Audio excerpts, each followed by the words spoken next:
Oh, it was so magical. London at Christmas time is ridiculously magical, and then we added 10 times more fairy lights to the already copious amounts of fairy lights, so it just made it very, very sparkly indeed.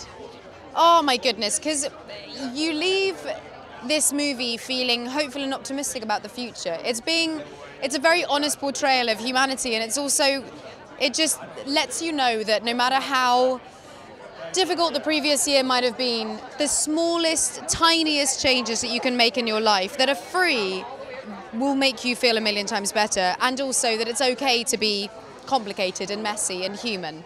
Well, it was so easy. Henry and I we grew up in the UK around the same time. We have a lot of similar kind of references that we both know and both love, and we have the exact same taste in music, and we both have a very similar work ethic. So he had my back, I had his.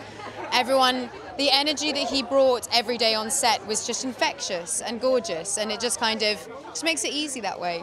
Well, I mean, Emma is the eternal mother. She's my eternal mother and my soulmate, and is an Oscar-winning writer, and she wrote the most perfect Christmas story. And then Paul Feig, the king of directing comedy, who just, his fingerprints are all over this movie. It's the combination of those two. They had such a beautiful creative alliance, I think, and they kind of held Henry and I in that. And it was just, oh, we just bloody loved each other, really.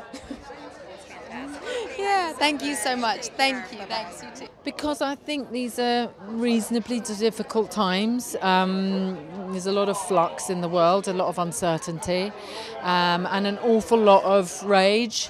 And I think that this film reminds us how wonderful we are, how kind we are, how able we are to love one another, connect with one another, tolerate one another, and welcome one another.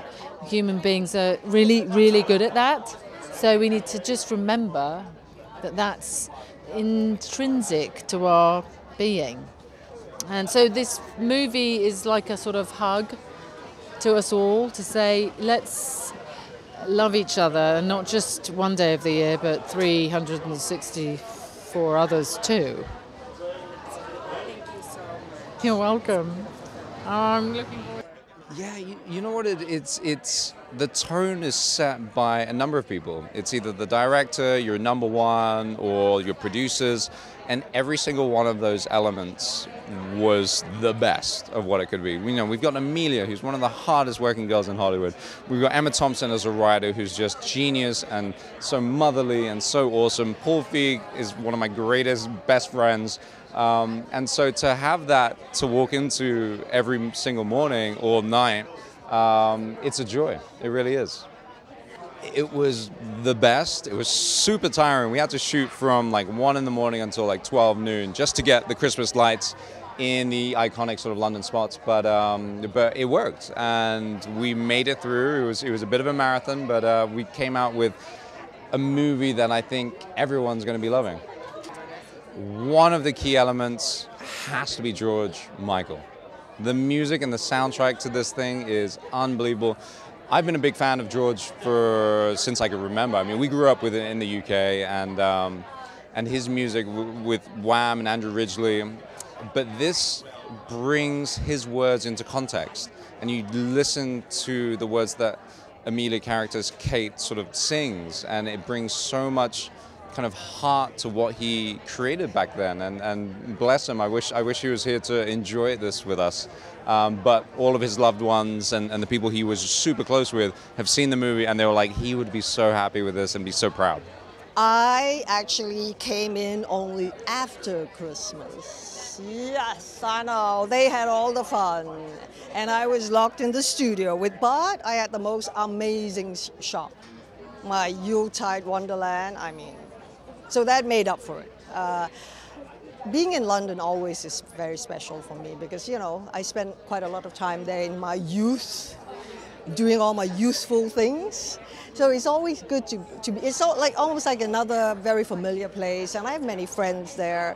And, when you're there, it's always like a lot of good nights out, long days, but you don't care because you're having a really good time. Oh, she is.